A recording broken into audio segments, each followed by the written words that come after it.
Halo semua, Adclipper lagi nih. Selamat datang buat para subbreaker baru yang mungkin baru melihat beberapa video di channel ini. Jangan lupa mampir ke playlist Adclipper ya. Dan dispesialin buat para subbreaker senior yang masih setia mancok di channel ini. Kali ini Adclipper akan ngasih klip dan review film full kejar-kejaran ketika para ciwi-ciwi haredang harus menghadapi sosok sopir truk psikopat. Pokoknya tonton sampai habis. Jangan lupa sawer hype biar channel ini semakin dilihat banyak orang. Amin.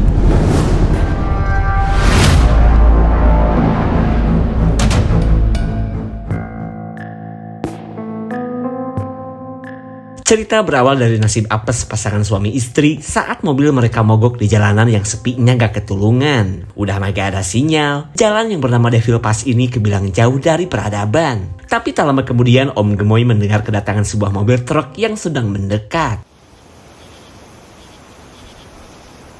Can it call this stretch of road, dear?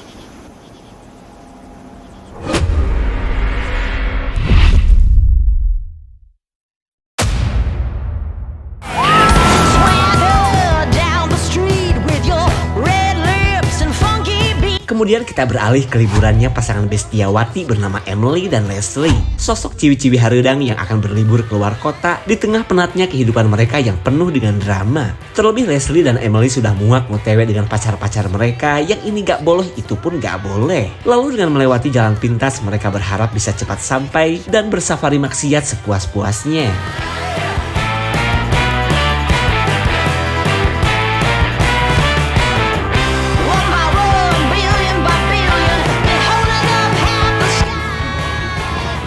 Leslie paling ijo saat melihat seorang pejantan musafir yang butuh tumpangan. Namun Emily menolak jika harus membawa orang asing ke mobilnya seperti kemauan Leslie.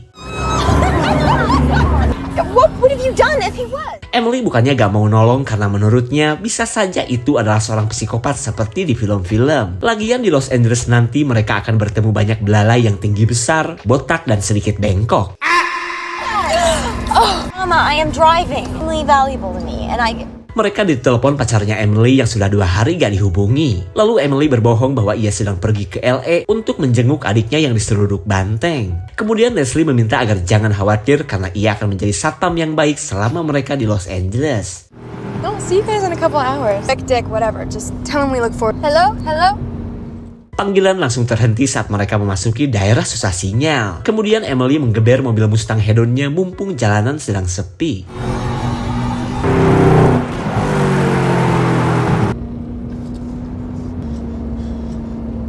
Stop! Sampailah mereka di Devil Pass yang Leslie dengar adalah jalan pintasnya jalan pintas. Awalnya Emily ragu, tapi menurut Leslie justru jalanan seperti inilah yang akan membuat petualangan mereka lebih menyenangkan.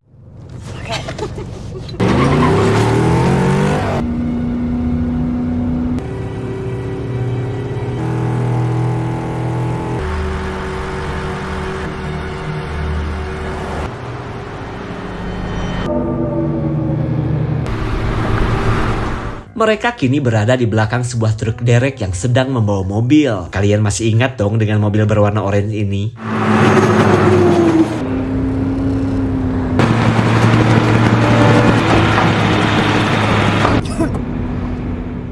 Leslie terbangunkan oleh aroma knalpot mobil derek yang terasa nyocol di hidungnya. Keadaan ini membuat Emily berniat untuk menyalipnya.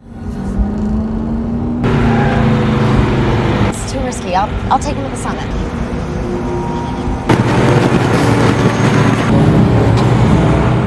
Setelah berhasil nyalip, Emily melihat bensin mobil yang sudah mau habis. Tapi untungnya mereka sudah berada dekat dengan pom bensin milik Mang Yadi. Leslie yang kebelet ngompol gercep ke WC ketika si truk derek juga ngisi bensin di tempat ini. Lalu saat Emily penasaran dengan si sopir truk, perhatiannya teralihkan oleh adiknya Mang Yadi yang ingin memberikan poles gratis ke konsumennya. Mumpung ada sinyal, Emily menghubungi atasan kerjaannya tentang cuti liburan. Selama itu pun Emily terus melihat-lihat si sopir truk yang jadi terkesan pria misterius. I need to stop blaming you for my insecurity. A lot.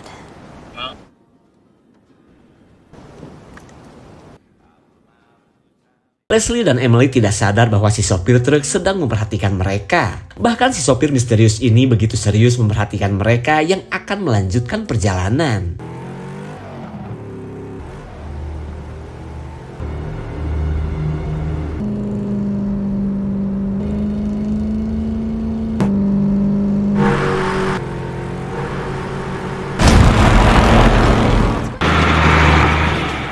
Siapa yang gak kaget dengan gaya nyalip si sopir truk yang hampir nyerempet mereka? Apalagi si sopir malah melambat seolah ingin membuat mereka kesal. Tapi tak lama kemudian si sopir memberikan kode kepada Emily untuk mendahuluinya. Before he changes his mind.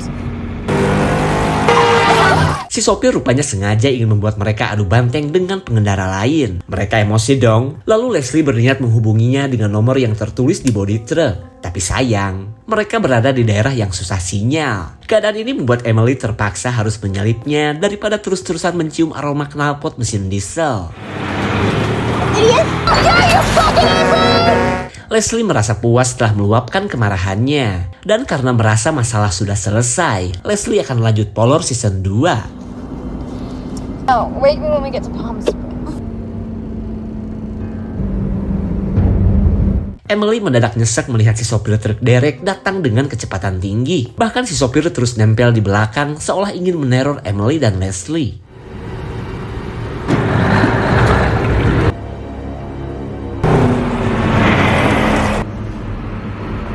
Emily sengaja melambat karena gak mau punya masalah di jalan. Tapi tiba-tiba si sopir truk malah ikutan slow sambil menghalangi jalan. Perverted joke, right? Emily menenangkan Leslie yang mulai tantrum saking gedeknya ke si sopir truk. Lalu ia mencari cara untuk mendahuluinya tanpa harus nyalip. Emang bisa? Ya bisa tuh. Easy. You Easy. Tuh kan, mereka kembali bersorak happy karena berhasil mendahului truk derek. Si sopir yang hobi pernak-pernik Saiton pun mulai kebawa emosi oleh aksi yang dilakukan Emily.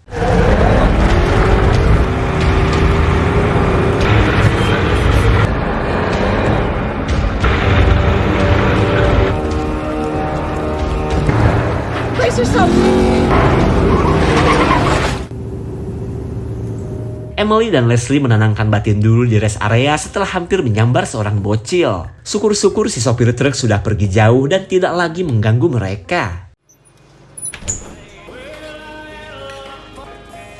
Badai parasan naon atuh, Neng?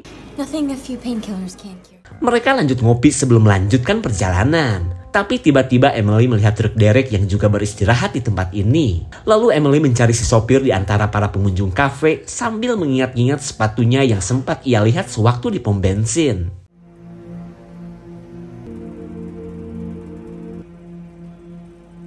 Fast down the hill, he had to... Emily tidak yakin dengan beberapa orang yang ia curigai sebagai si sopir edan. Cuma dari semua pengunjung kafe, kecurigaannya jatuh ke si bewok blonde dan si pria koboi tak berkuda.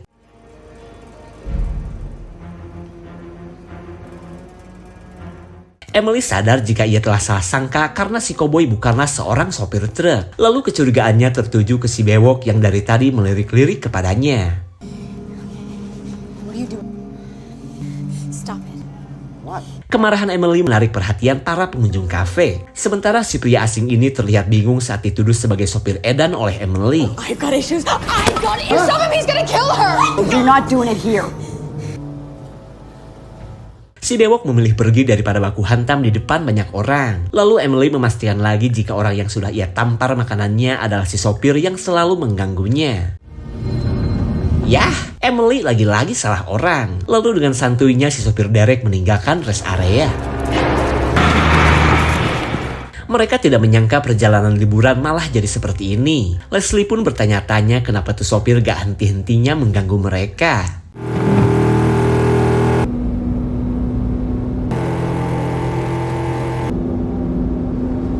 Mereka melihat mobil gandeng yang dikira adalah si sopir sengklek. Tapi setelah ditilik-tilik ternyata itu mah cuma pengendara biasa seperti mereka. Senang dong, apalagi saat Bang Markus mempersilahkan mereka untuk mendahuluinya.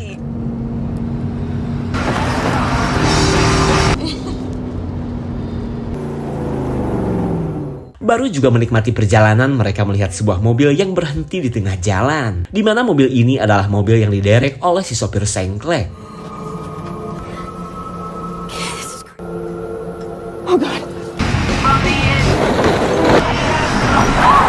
Tak Tanpa menjelaskan apa-apa, Bang Markus yang baik mengajak mereka untuk memindahkan mobil. Karena ia khawatir jika sampai ada pengendara lain yang menghantam mobil tak berpenghuni ini. Kemudian mereka membagi tugas ketika berisiknya sebuah kereta mengganggu percakapan mereka. I can't hear you.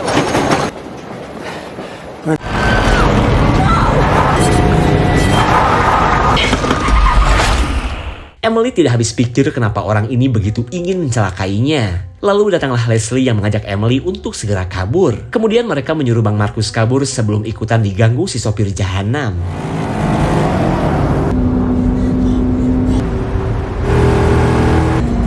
He's coming.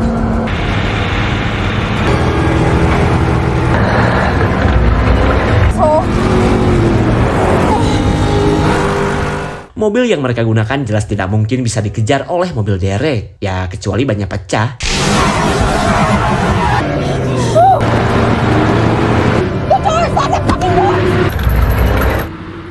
Emily dan Leslie heran kenapa si sopir melewati mereka begitu saja. Lalu tanpa berlama-lama, Emily mengganti ban selagi ada kesempatan. Tight. Let me try. Yes!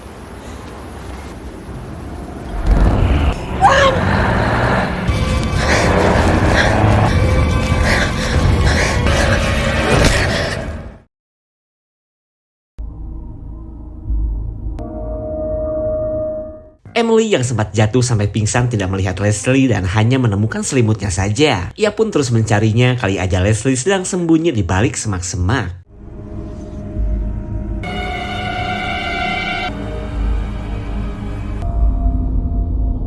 Emily merasa yakin temannya itu sudah diculik si sopir truk yang juga sudah menghilang. Kemudian ia langsung menggeber mobil untuk mencari truk derek yang mungkin masih bisa ia kejar. Oh, come on, give me some.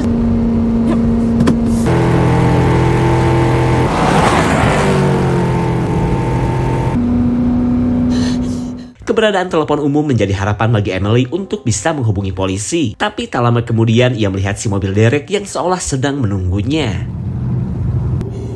Please do the right thing, please. Leslie! Emily terlalu takut masuk ke dalam mobil truk untuk mencari Leslie. Jadi ia memohon agar si sopir melepaskan Leslie sekarang juga. Wait! Son of a bitch! Fucking game! I just wanna know! Emily tahu jika dirinya sedang dipermainkan. Lalu ketika ia akan kembali ke mobil, si sopir truk diam-diam akan menderek mobil Emily.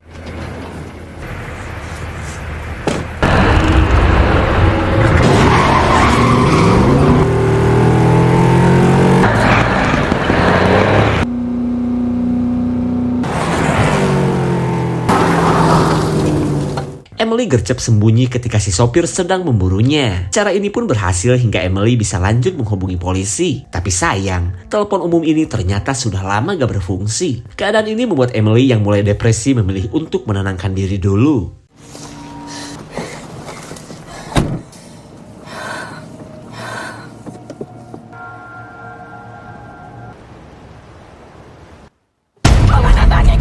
Leslie marah karena menganggap Emily telah meninggalkannya sewaktu mereka lari dikejar si sopir truk. Sementara Emily masih bingung karena temannya ini bisa dengan cepat menyusulnya. Lalu Leslie berkata bahwa ia telah diantar oleh seseorang. Dikira beneran, ternyata itu cuma mimpi. Kemudian Emily melanjutkan perjalanan sembari mencari bantuan.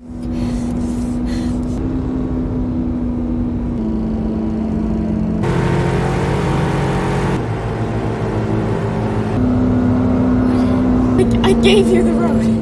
Emily mendadak panik melihat mobil gedong di belakangnya. Lalu ia cari aman dengan menggeber mobil sampai mentok.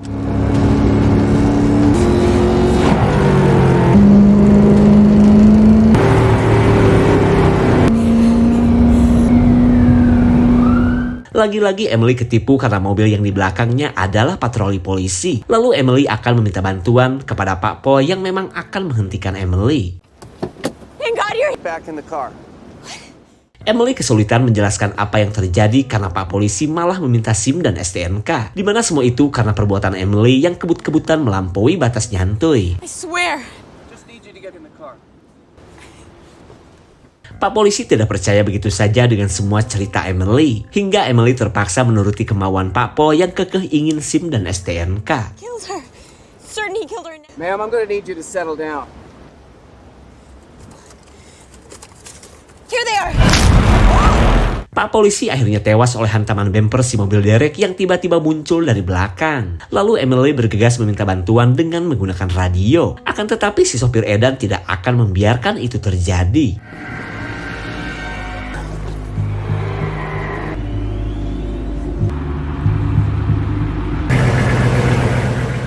Si sopir truk rupanya akan menderek mobil polisi. Sementara Emily malah terdiam saat pria psikopat itu prepare menderek mobil.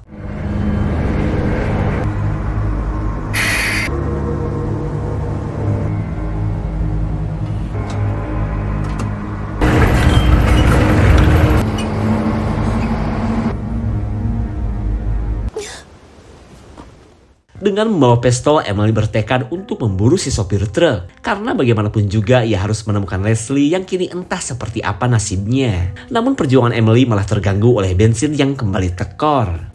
Just go.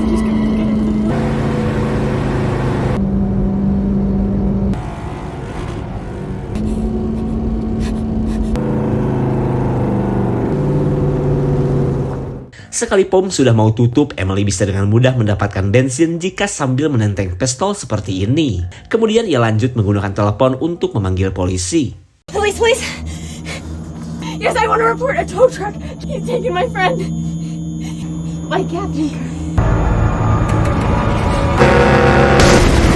Emily tetap saja ketakutan oleh si sopir kematian. Lalu ketika sebuah mobil truk datang, tibalah waktunya bagi Emily untuk menggunakan pistol yang ia bawa.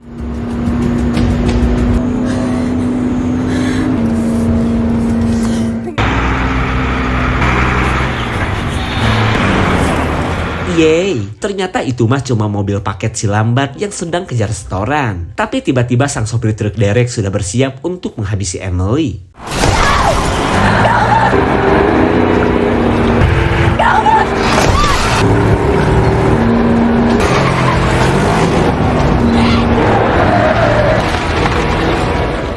Emily kembali berhasil lolos setelah si sopir kehalang truk yang menutupi jalan. Lalu ketika pagi datang, masalah lain muncul saat mesin mobil mulai kepanasan. Keadaan ini dimeriahkan oleh si sopir psikopat yang berhasil menyusul Emily.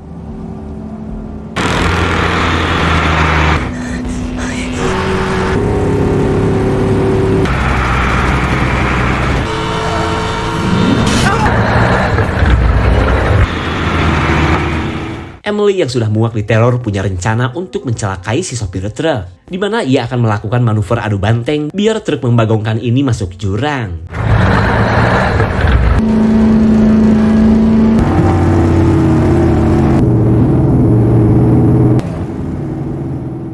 Emily merasa cuma inilah satu-satunya cara untuk menghancurkan si sopir beserta mobilnya. Lalu ketika truk sudah terlihat, Emily langsung tancap gas.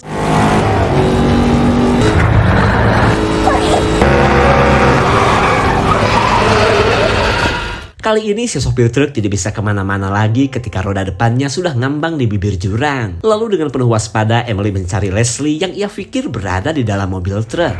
Leslie!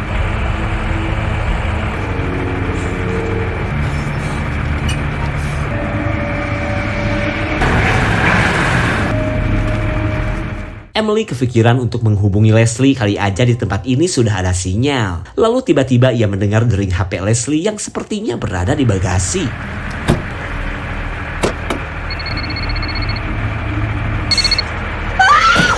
Film tidak memperlihatkan jasad Leslie yang ternyata sudah dibunuh si sopir psikopat. Emily pun tidak tahu bahwa selama ini ia membawa jasad Leslie di bagasi. Lalu di tengah penyesalan dan kemarahannya, Emily akan menghabisi mang sopir yang sampai saat ini tidak menunjukkan diri.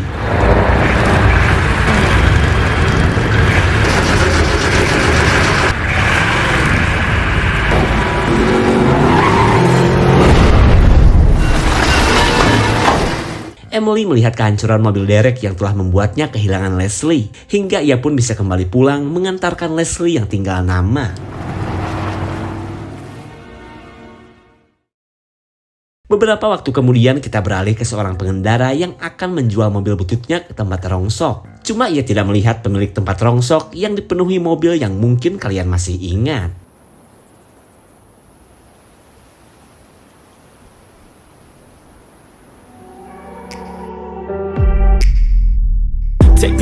Secara teknis, supercar yang digunakan oleh Emily tidak mungkin bisa dikejar oleh mobil derek. Bisa disebut cerita yang maksa, tapi bisa juga ya karena mobil ini terasa lambat karena digunakan oleh wanita biasa. Film ini pun menimbulkan banyak pertanyaan, terutama akan siapa sosok sopir yang sebenarnya. Apakah ia cuma tukang derek temperamen, sosok psikopat gabut, atau mungkin sosok juri? Tapi yang jelas ia masih hidup dengan kendaraan miliknya yang sudah kembali normal. Jangan lupa komen guys. Segitu saja untuk klip dan review kali ini. Terima kasih dan sampai jumpa. Maybe drown myself in something that is bottomless. Take me back to a place where I felt at home. Take me back to a day when we weren't alone. Take me back to an age when the